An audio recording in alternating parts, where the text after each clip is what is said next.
him. Whitlow rolling right on a keeper. Up across the 15. Cuts left at the 20. On the room at the 30. Headed to the near sideline. One man to beat. Makes the move at midfield. Coming to the near side at the 30.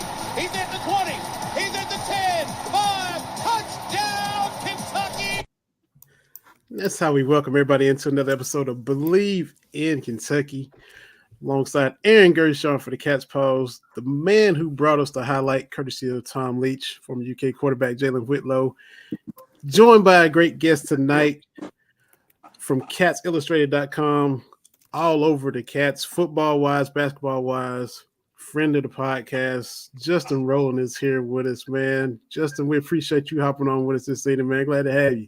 Benny, every time I've come on, I've enjoyed it. I appreciate you getting me on, man. Thanks a lot. Yeah, man. Glad to have you. And welcome in advance to the new edition that's on the way, man. So know how that is, man. So congrats in advance from all of us. Appreciate that, man.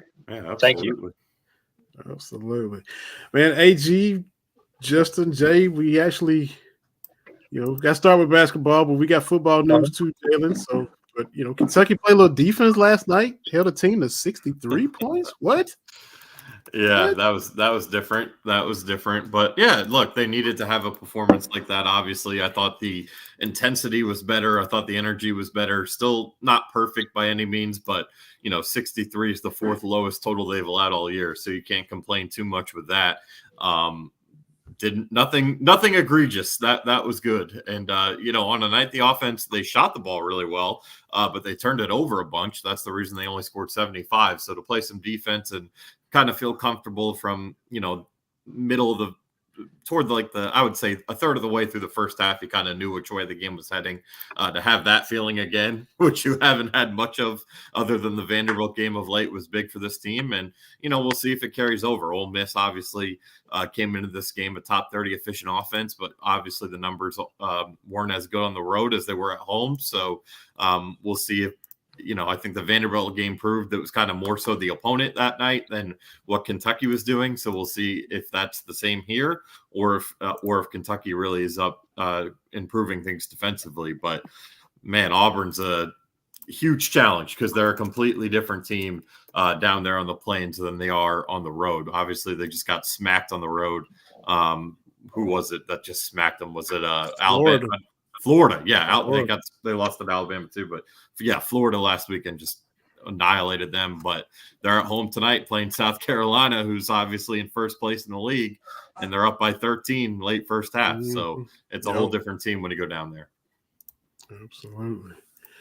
So your thoughts, Justin? You always put out what's everybody's takes after the game, and I'm wide gamut of responses. Your thoughts on last night? I've learned that asking for everybody else's hot takes instead of giving my own, fewer people get mad at me. They just vent, and nobody's mad at me afterwards. But Kentucky's 1-5 at Auburn the last 6 trips down there, and Auburn's only won 7 NCAA tournament games during that span of time.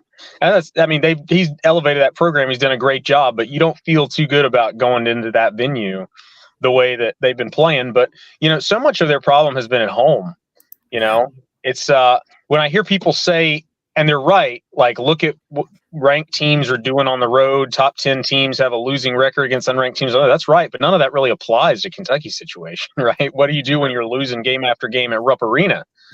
And so last night for me was just about finding a way to stop the bleeding. It's not gonna be a quick turnaround into a juggernaut overnight, but they had to stop the bleeding, bring the good vibes back, make it so guys aren't competing with each other for playing time, and that's not the narrative, because when it becomes the narrative, then it kind of seeps into the locker room. And this team's probably not going to win the SEC championship, but it's definitely still an interesting team when March Madness rolls around. And so obviously my expectations for them have taken a hit.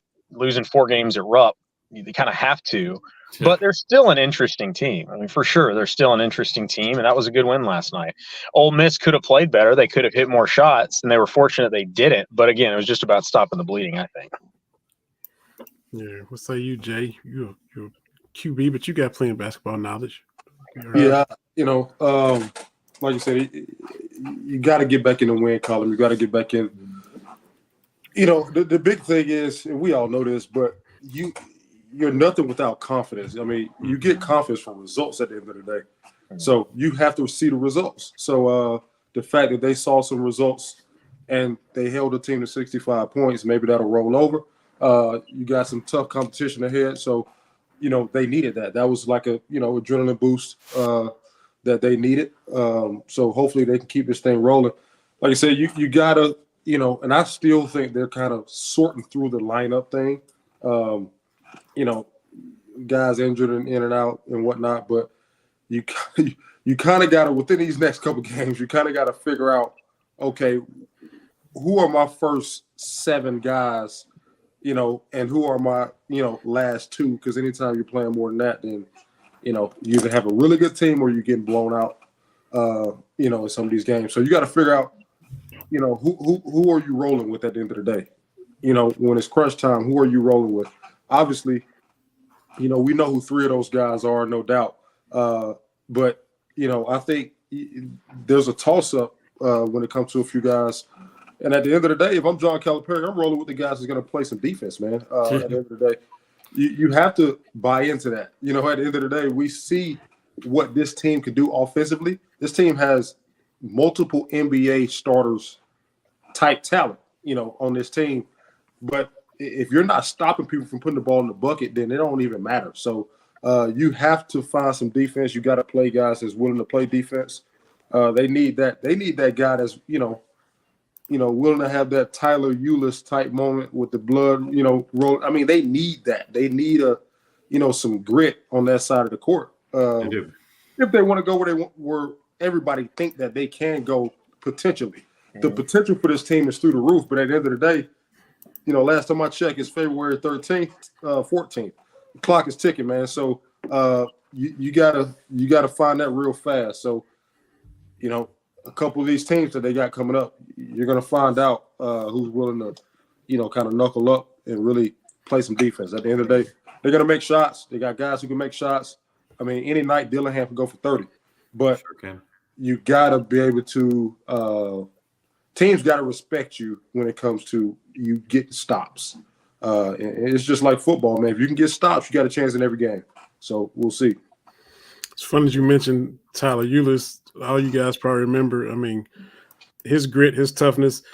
And he played with hate throw him under the bus, played with a big that maybe was lacking a little toughness in Scal. And y'all remember that huddle, and he chucked him in the chest trying to bring him along and get him a little bit of fire. And, we saw against Gonzaga, our bigs kept getting just pushed up in the press row and in the first row, and they just hit 2-foot layup after 2-foot layup.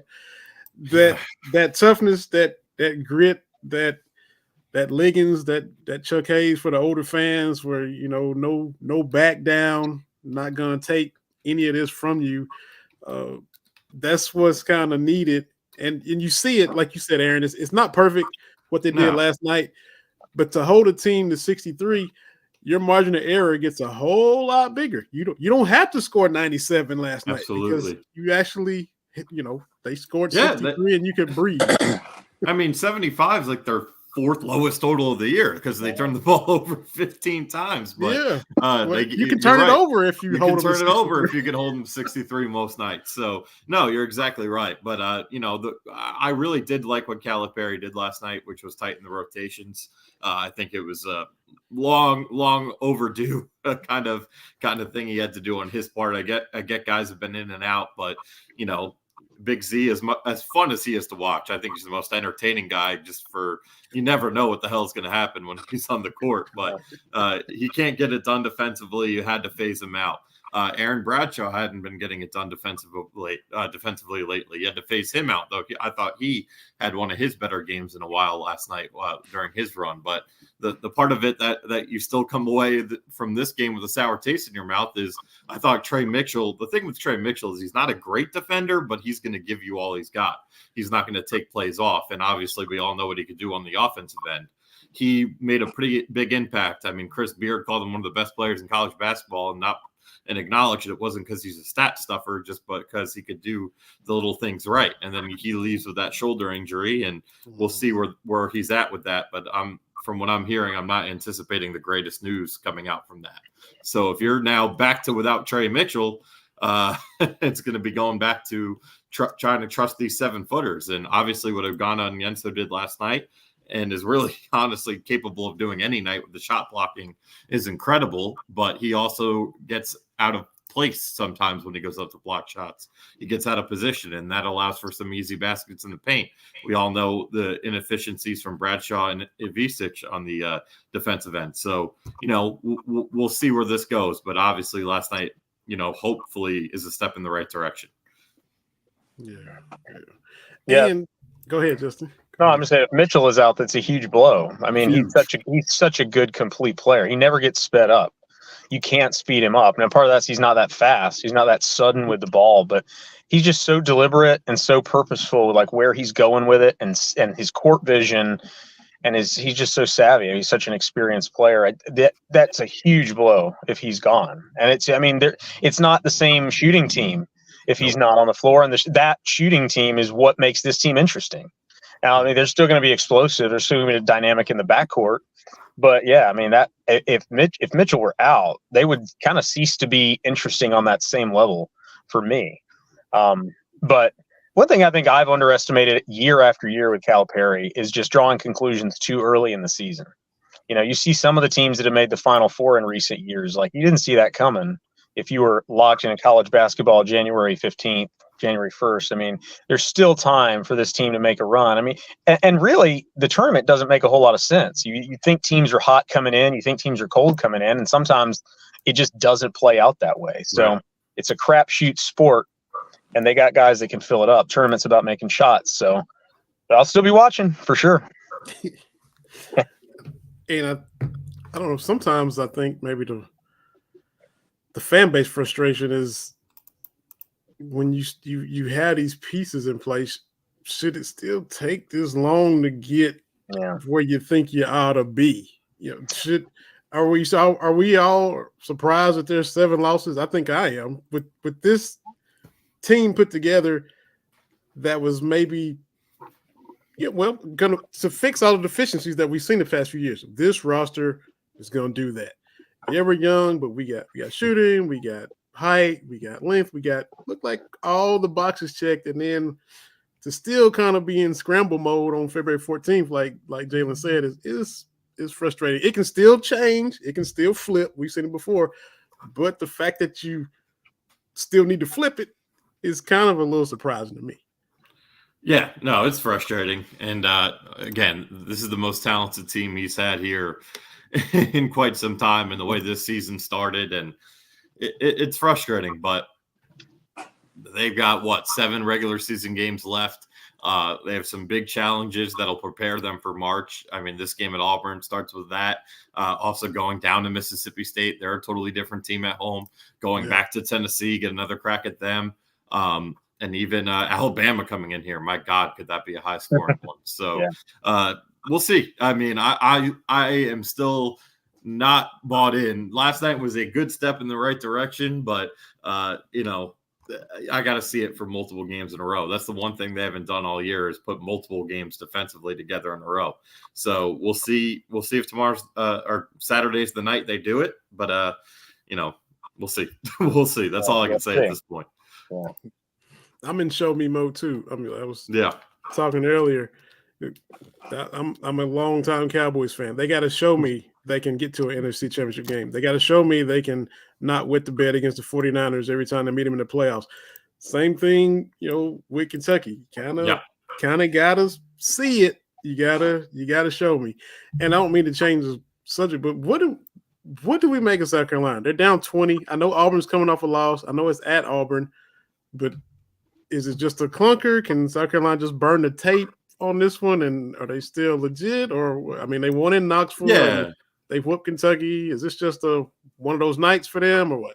I just think Auburn is the toughest place to play in the conference right now, man. Auburn hasn't lost a game at home this year. They went to Alabama. They lost there. They play them at home and they whooped them. That's just what they do at home. It feels like almost every year. So, South Carolina's also won 8 in a row.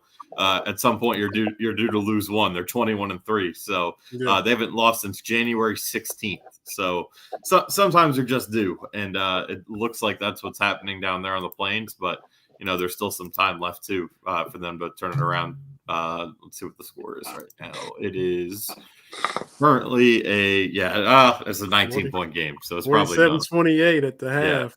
Yeah, much, so still, I'm not off of South Carolina for that one. I don't think many teams, if anyone, is going to win at Auburn this year. Yeah, it seems like it's just three teams: Houston, UConn, Purdue, that are kind of just boat racing everybody, and I'm not buying Purdue.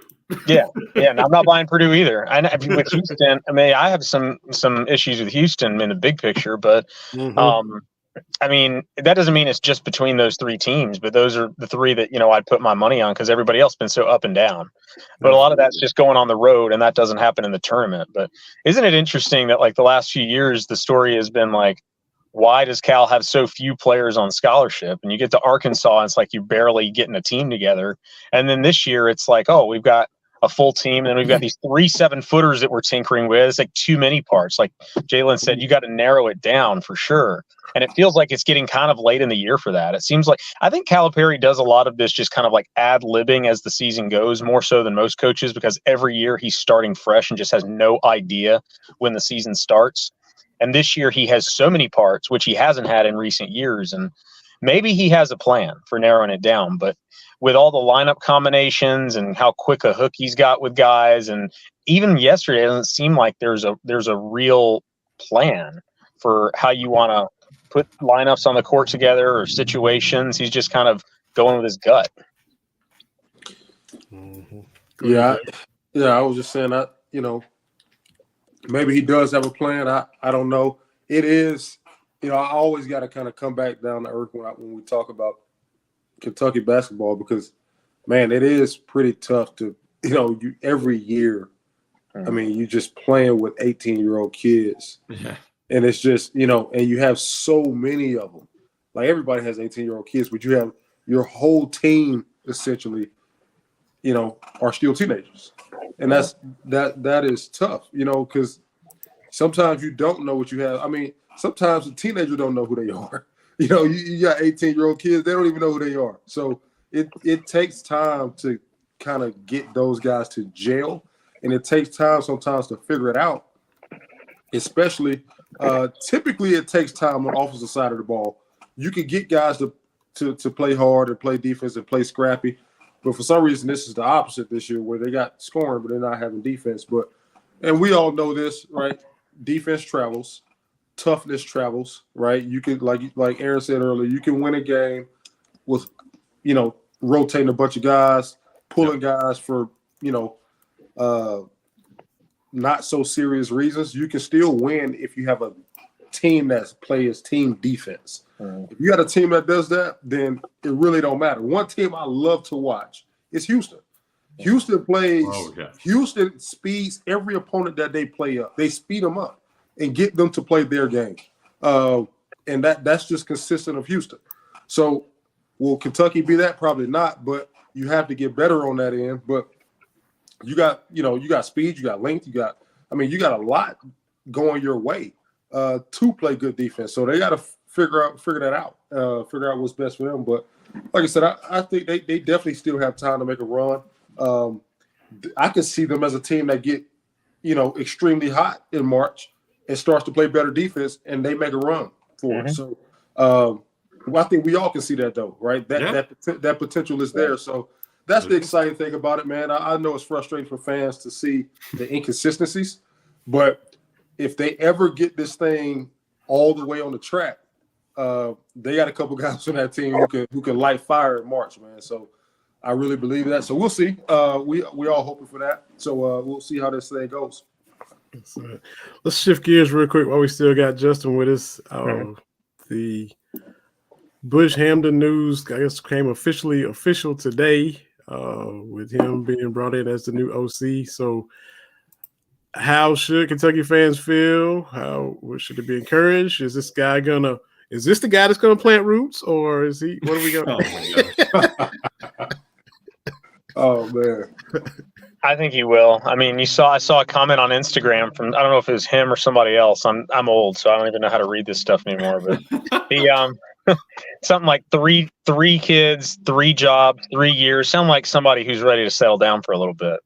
And I don't think he's leaving his alma mater and a place where he's beloved to just hit Kentucky as like a stepping stone. Like when Kentucky fans are mad about assistants using them as a stepping stone. And so I would assume that what made him appealing in large part was the understanding that he will be around for more than 1 year. And I think the buyout will probably reflect that. That wouldn't stop a football factory, a school fully financially committed to football, handful of them from hiring him, but I don't think it'll happen. I think Stoops is looking at him as a guy who created a good ground attack at Boise. He was a really good play caller last 4 or 5 games. He took over at Missouri before he left for Boise. And he's regarded as just understanding the college run game. Cohen understood the pro passing game.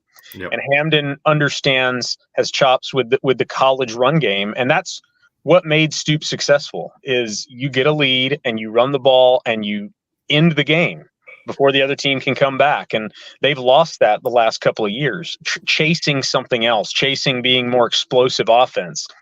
And I think they feel like the pieces are in place to still pass the ball, Vandegrift, the receivers, the tight end room, et cetera.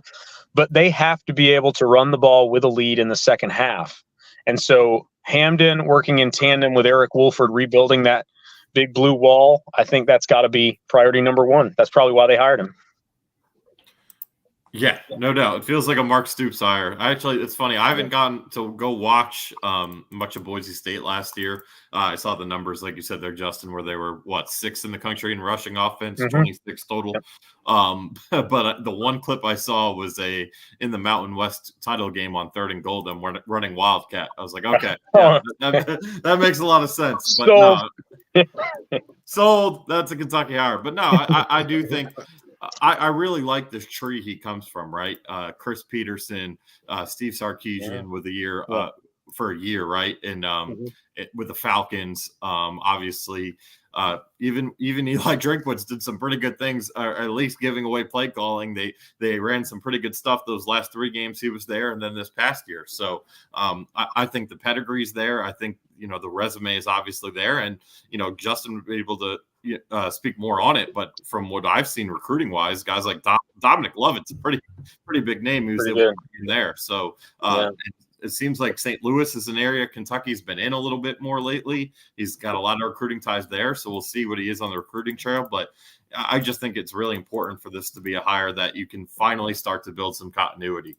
I mean, with the Liam Cohen stuff we all know that's just crazy. All that happened there, but he wanted to be an NFL guy. I think fans who are trying to make it a Mark Stoops thing or trying to make it he has no control of the offense thing. I think Liam Cohen just wanted to be in the NFL. A lot of coaches just want to be in the NFL nowadays because they're just coaching ball. They don't have to recruit. They got GMs to go recruit and sign players and all that. So if this is a guy who's going to be committed to it, is not going to dip after 1 year if he has a bunch of success, and most importantly has success so he doesn't get taken out after 1 year, because we've seen that as well. I can't complain, but I'm looking forward to meeting him tomorrow at the press conference and getting a better feel then. Yeah, I'm looking forward to that press conference as well. I think you made a good point, man, that Justin made a good point that the college run game, Yeah. I took a quick because to be honest with you, I've heard the name before, but I don't know much about what he does offensively. So I took a few minutes to watch it, and watch some clips. Obviously the stats and the rankings speak for itself, but the first clip was a college run game clip. It was a triple option type theory, off of zone read. And I think that's cool, man. You got to be creative. I don't know exactly what type of talent he had at Boise State that made him run that. But if I had to guess, they're going to go back to more, even though they've been doing it. But, the Benny Snell days where they were extremely heavy inside zone, those type days where they were adding more option elements to it. You have to, and I've been saying this for I don't know how long, but Kentucky needs a quarterback who's a willing runner. You have to.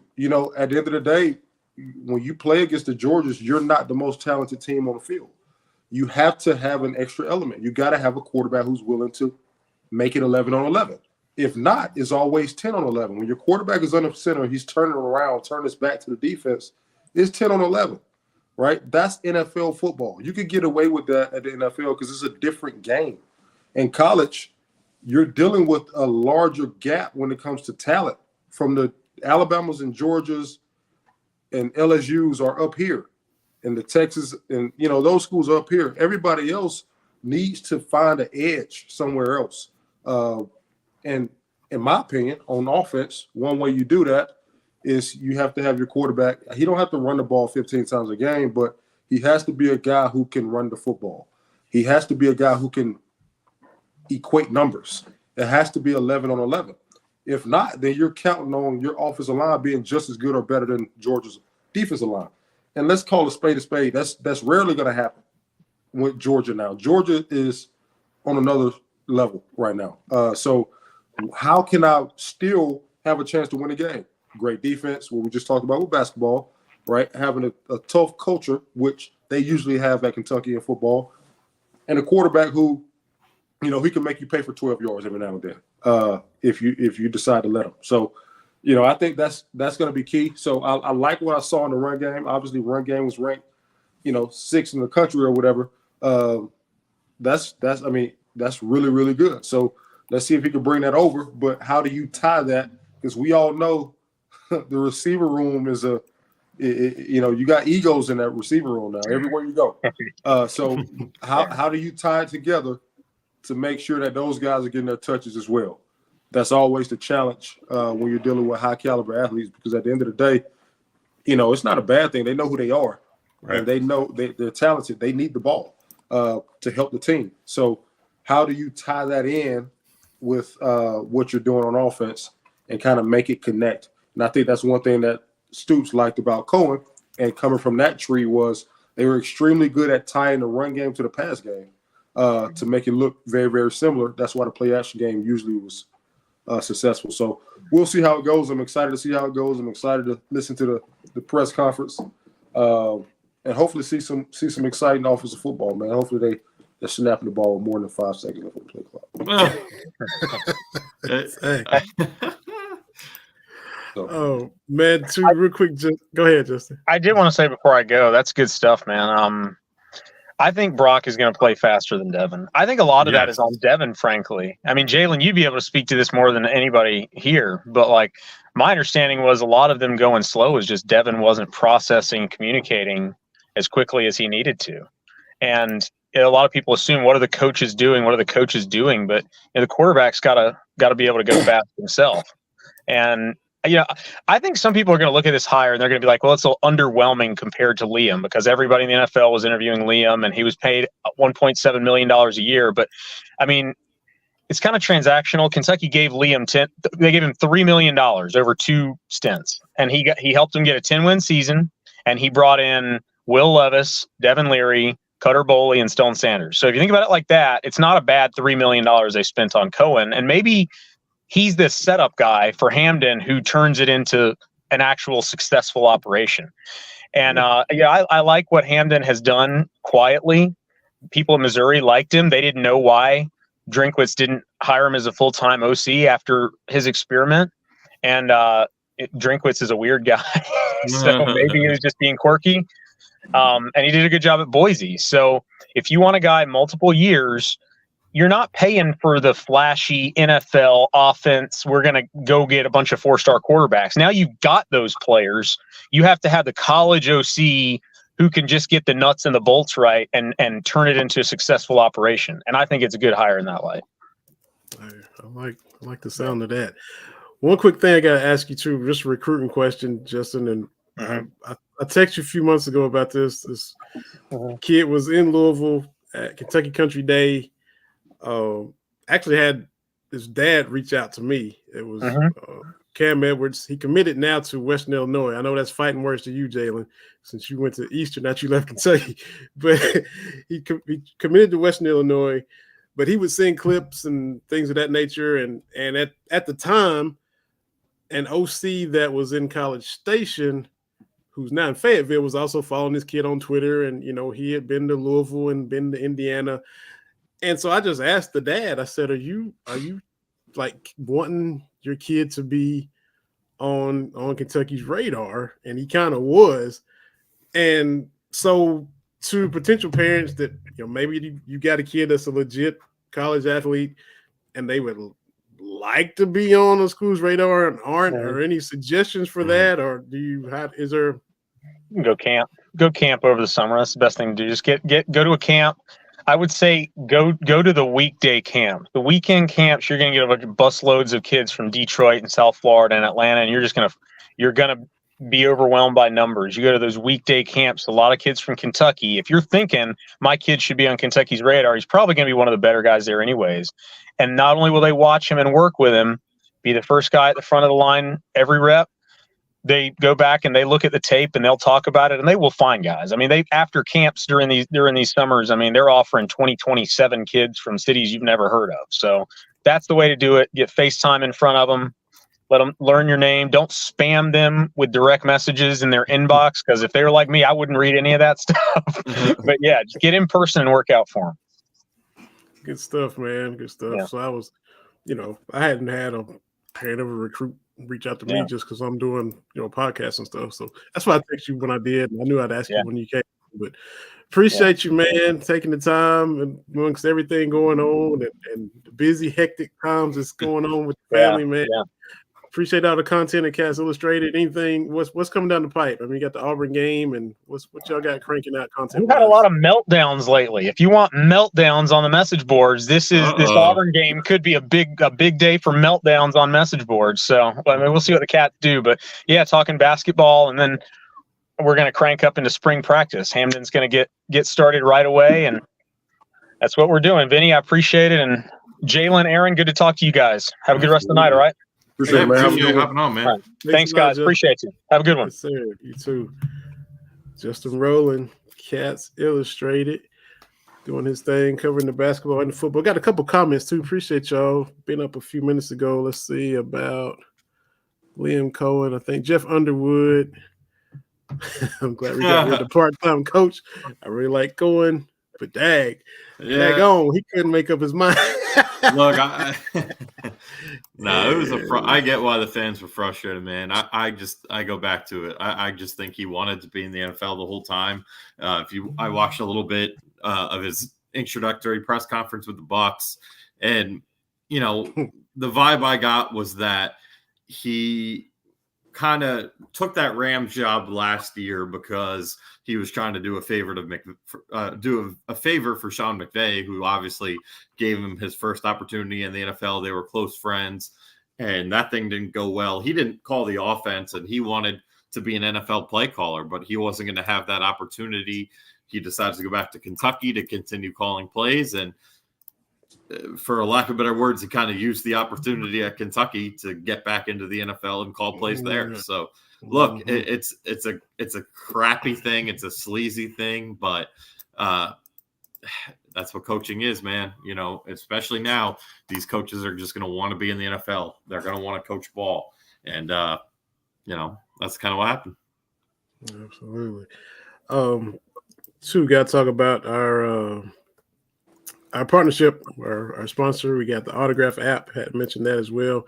Y'all have heard us talk about it on previous episodes, but you can just do what you've already been doing, which is listen to this podcast, and you get rewarded for it. The Autograph app, if I can pull it up, co-founded by Tom Grady, redefine the fan experience by letting users earn points for acts of fandom that they take every day, like listening to this podcast, which we definitely appreciate y'all listening. Appreciate Jeff putting the comments in there.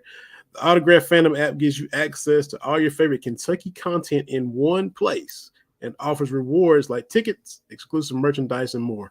You're already listening to our show, but now you can earn points and get rewarded for it. So head over to the Apple App Store, search for Autograph Fandom Rewarded, and download it for free today using referral code BELIEVE Kentucky, BLEAV Kentucky. The link in the code will also be in the description of this podcast. And look, if you're a fan of another school, you can still go download the app, use our promo code Believe in Kentucky, and if you're Wisconsin, I think North Carolina's on there, some other schools are on there, and some people have asked about the Android app. If you go on there, you can see it says tap to join the Android waiting list. They will have the Autograph app on the Android coming soon as well, so they're going to have that base covered as well. But download the app, use our code. All the podcasts and articles that you're reading anyway, you can do it in the app, consume the same content, and then earn some points, get some swag, get some rewards, get some tickets, win all that good stuff. So we definitely appreciate it. Check it out. It's a good thing, man. Justin alluded to it. Jeff did in the comments, Jalen, about Leary, waiting till maybe is it processing? Is it not? Your thoughts when you saw him, kind of use the whole play clock. Yeah. And this is, to be honest, I have a hard time believing that it was all Leary, a guy who's 4 years into college, 5 years into college. I'm not saying that it wasn't him a little bit, but that it always falls back on the, coaches always got to blame themselves. It always falls back on the coaching at the end of the day. If a 4th or 5th year guy is really, really struggling to learn the offense and to operate it at a smooth level, then maybe the offense is too wordy. Maybe it's too complicated. Yeah. Maybe it needs to be simplified. We live in the transfer portal era. You better have an offense that's simple, where guys can come in and learn it and play right away. So, maybe it was a little bit Leary, and it always is. It's always both, right?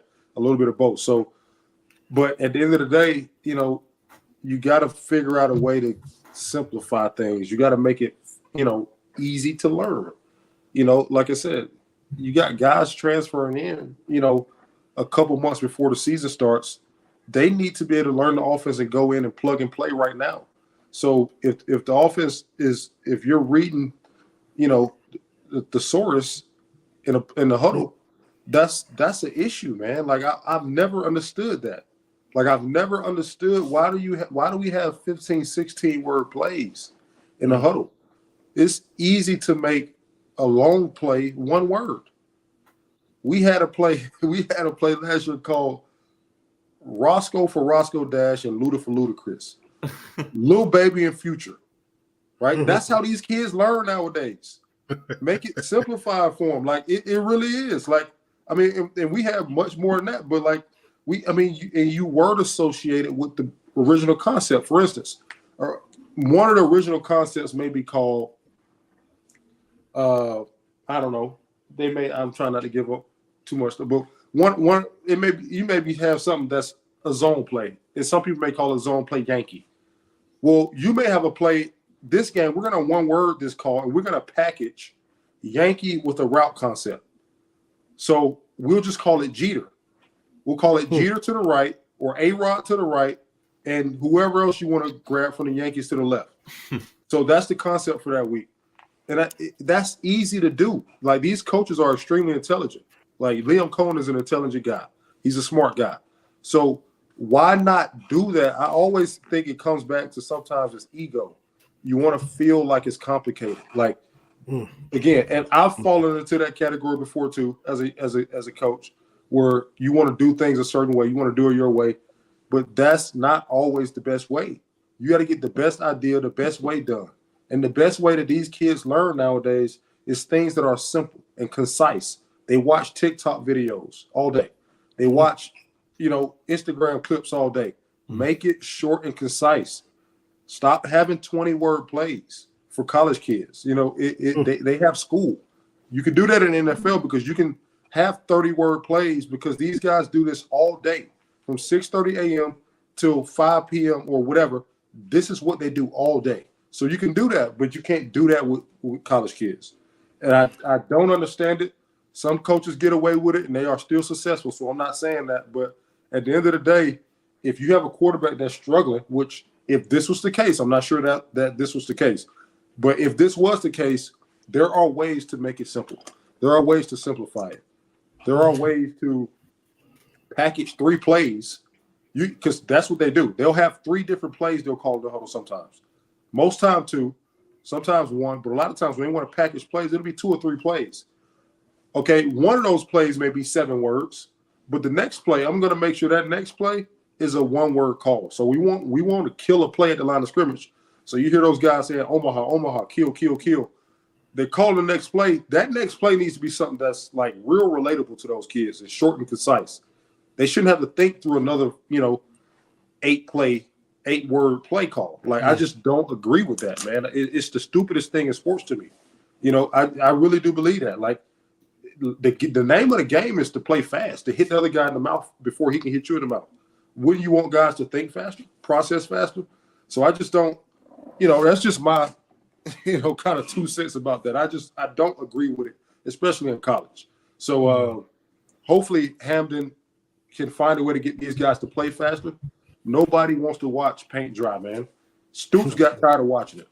If Stoops get tired of watching it, God damn it, everybody's tired of watching it. So, you gotta make it exciting, make it fast, shorten it, right? Because that's how things are now. So that's just my 2 cents, man. And about the college coaching thing, about college coaches leaving to go to the league. I'm not sure what coaches get paid to coach in this league with the Rock. What's the league called? XFL or whatever? XFL. UFL now. UFL. So eventually you're going to have, and I've already seen it. I know a coach personally who left to go coach in the AFL or XFL last year.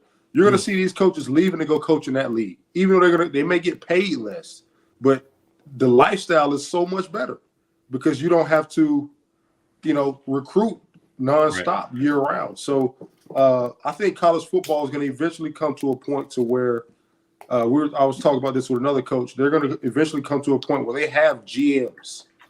They have people who are designated to go recruit, and now your coaches can just coach. Why not have it at the Power 5 level? The budget's big enough. The budget is big enough for a lot of these schools at the Power 5 level to do that. So hire a GM or 2 or 3 and have them, or scouts, and have them go recruit. Have them do the heavy lifting when it comes to recruiting. That way you can kind of make life a little bit easier for your coaches, and they could just coach football. And I think now, because, let's call a spade a spade. It's already going to the pro level anyway. It's already a pro-type model. So why not do that? But, that's just what I think. And y'all would have to use Yankee and Jeter and A-Rod for y'all's plays, wouldn't you? Of course y'all would.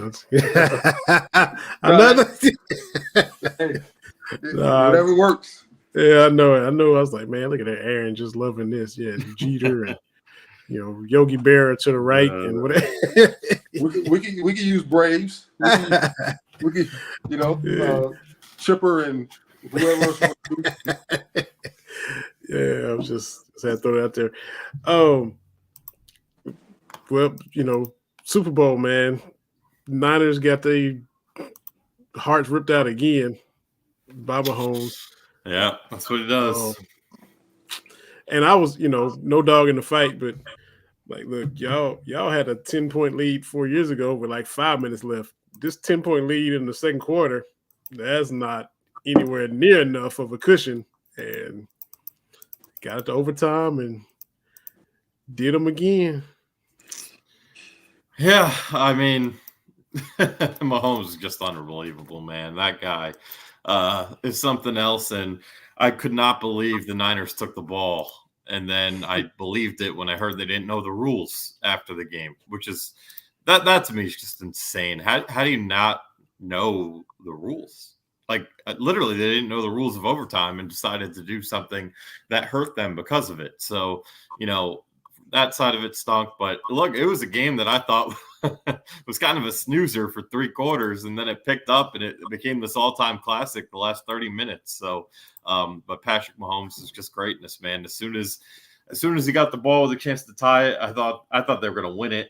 So instead, they tied it, and then I thought they were going to.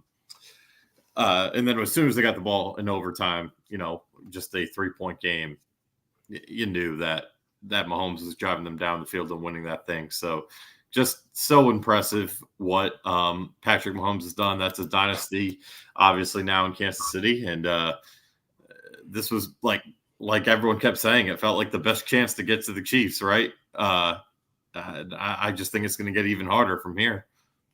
And if was a rumor Airbnb might go back there, like it was. So I mean, they're gonna get better receivers. They're gonna upgrade, and that was a weakness. I mean, yeah, that. Oof. Yeah, if you wanted to get them, this is the year to get them now. But like I said, the Chiefs are in their run right now, and as long as Mahomes and Andy Reid are together, and Kelsey, that run is going to continue to run. So 49ers had their opportunities, man. They didn't particularly play well at times on defense, and I don't want to say that because they held them to one touchdown in regulation. However, if you go back and watch the film, they got lucky a few times. There was a couple times that Mahomes didn't see a guy, or it wasn't part of his read, where somebody was running wide open. So they kind of got lucky in that sense a little bit. But obviously they fired the DC, which man, you had the third best. Yeah, that was crazy. But like you said, you always got to have a fall guy, right? That's what they. That's how they see it. So, but I think, go ahead. I'm hearing that because I'm not in Niner Twitter and not a Niners fan, but a lot of them aren't surprised. Like they said this was coming. They said that he just didn't fit. Like he wanted to be in the booth, and they had to get him to be on the sidelines towards the end of the season, that kind of stuff. But their run defense fell off. It was they talked like there were some issues that were brewing with him for a while. I'm on the outside looking in. I was like, okay, it looked Fall Guys to me, but yeah. I don't know. Maybe they might have parted ways even if they won. I mean, maybe it was one of those things. I don't know. Yeah. So. Yeah, I don't know. At some point, Kyle Shanahan's got to hold a big lead in the Super Bowl, right? I mean, Atlanta, they kept throwing the ball when they had a huge lead. Obviously, you mentioned the game there, Vinny, 4 years ago, and now this one. And the thing with Shanahan, his offense is, the motions, the intricacies. It's awesome, and that's why everyone across the league copies it. And tries to find their 49er. That's why Kentucky had Rich Scangarello. I could go on and on about how many different 49ers OCs or quarterbacks coaches are either coordinators now or their head coaches. But when you listen to my big issue with Shanahan is you listen to his press conferences and it feels like there's a lack of accountability. And that's something that always drives me nuts with coaches. We kind of don't want to throw too much shade, but we see it on the basketball side here quite a bit with accountability. Hey, and just saying. And go do your radio show after Tennessee beats you down. Exactly. You gotta own that, man. You gotta own that. Yeah, you do. So that stuff drives me nuts. But we're in a game where you don't even lead. You don't even lead for 40 minutes. Yeah. And then you send an assistant out there to talk to. Come on now. And Justin Edwards, talk about that. Poor Justin Edwards, who's been the most criticized player at Kentucky this year, maybe the last couple of years, outside of Severe Wheeler. You send him out there to answer questions after that. I didn't want to go down that rabbit hole, but that Kyle Shanahan, like the shortness on the answers and just there's never accountability when that team loses. And I saw some of that on Niners Twitter, and I thought maybe they were just overreacting to a Super Bowl loss. It hurt. And then I watched, I was like, nah, they got a grape. Yeah,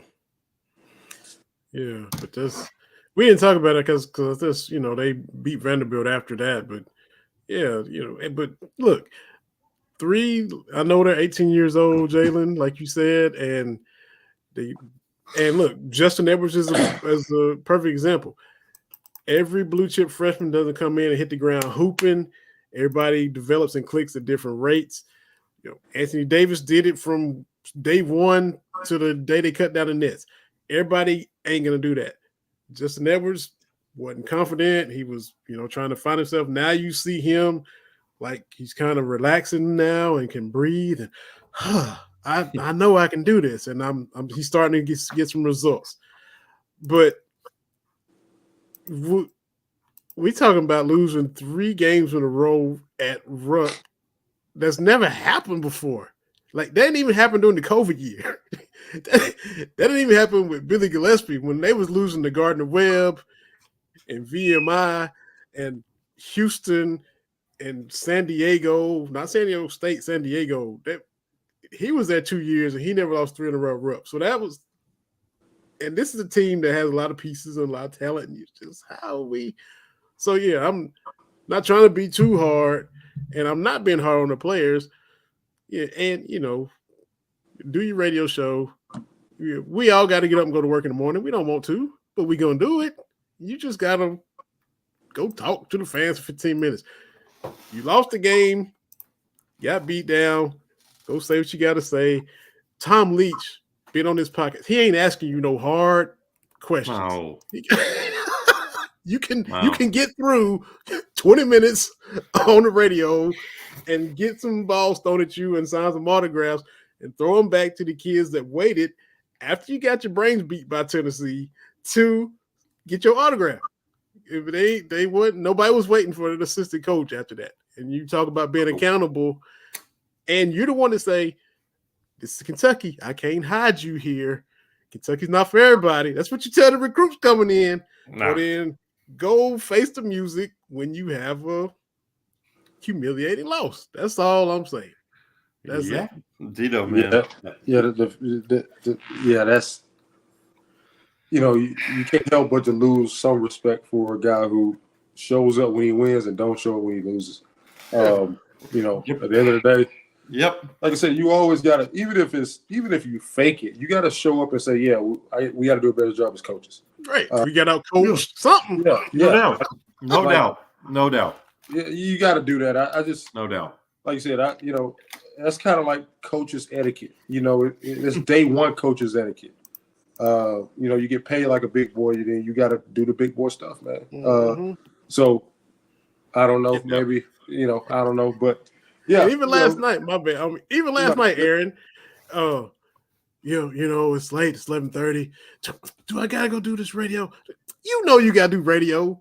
You've been here 15 years. You've been coaching 40 years. Quit acting like you don't know you gotta go do radio. Even last night in his presser. I gotta go so they don't get mad at me. Yeah. No, so, come on, man. Look, it's ridiculous. And that's after a win. Yep. It is ridiculous, and I'll give them a little bit of a pass on not even showing up to a pregame press conference, even though it makes our job harder. But I don't know.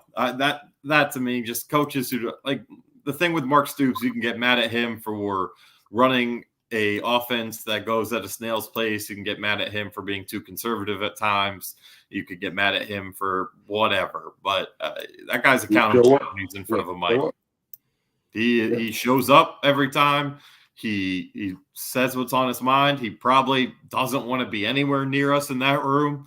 I know for sure after that South Carolina game and after that Vandy game last year, that's the last freaking thing that guy wanted to do. But you know what? He does it, and he takes the hits. And trust me, he made I still will defend him a little bit on the comment he made about the ponying up, but he owned up to that one and explained that one away. Like, that guy shows responsibility and accountability, and most coaches do. I mean, Rick Barnes, I was watching his press conference after they got woofed by A&M. That guy takes accountability. Most coaches do. I'd say of the ones I watch, about 90% of them. But it's a little frustrating when it's either, the coach of a blue blood program and then, on the example I was giving, the head coach of a team that just lost the Super Bowl for the second time in 5 years in very similar fashion.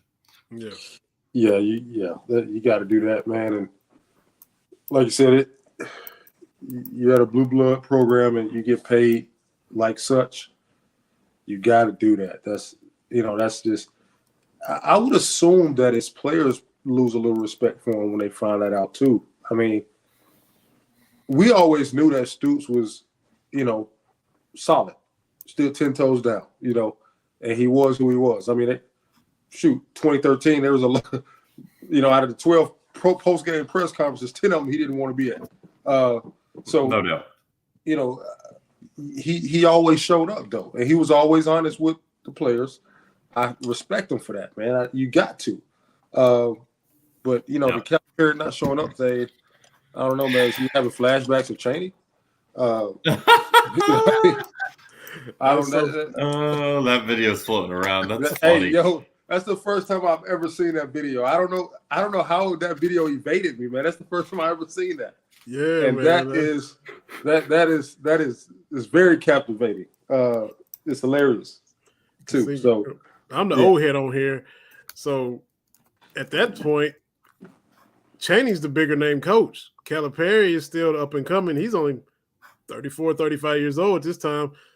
He hadn't been to the Final Four with UMass yet, where he played Kentucky in '96, where they beat Kentucky at the start of that season. He's still, I mean, they know him in the Northeast. I don't really know who he is down here. But I knew Coach Cheney. Yeah. He had been at Temple solid for years, had a lot of good teams that, for whatever reason, just couldn't quite make it in the tournament. He had a good Elite Eight run one year, Sweet 16, could never get to the Final Four, but he's the coach. You knew Cheney because he's a fixture. He's he's 50, 60, however old he was then. And then, he passed some years later, but he's the one that you knew. Yeah. And so it was like, whoa, it was like young guy. This like Coach Cheney mad at this young dude. What happened? Calipari's established now, and it'd be like somebody coming at him. But that was just like, oh man, like the same that, when Iverson crossed Jordan up as a rookie in Philly, that kind of thing. That's the stuff SportsCenter was coming out like, oh, and Cheney ready to throw hands on this dude. What happened? That was crazy, man. It was fun talking about that in our little group message today. that was hilarious. That's a classic right there, man. That Jim Mora playoff, that Kevin Hart's redoing that. All that. It was always something, man. Sound bites just coming out left and right back in the day, man. Yeah, dude. Those those are classics. Those are classics. That's hilarious. Jalen said he's having flashbacks to Cheney. Hilarious. Oh man. That is funny. So we'll see what happens.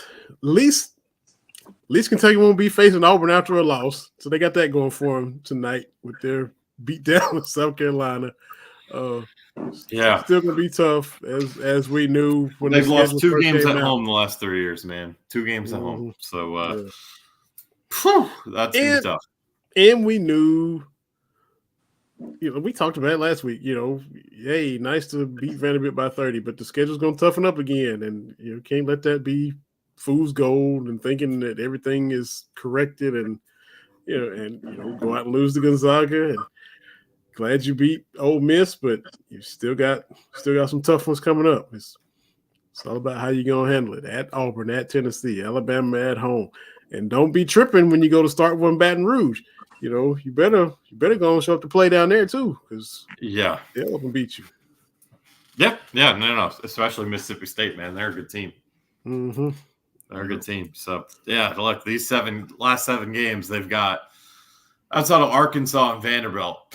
I mean, and LSU is not a great team. They're not a pushover by any means. They they lost by 2 in Gainesville last night. They pushed Alabama to the brink until Alabama pulled away late just on Saturday.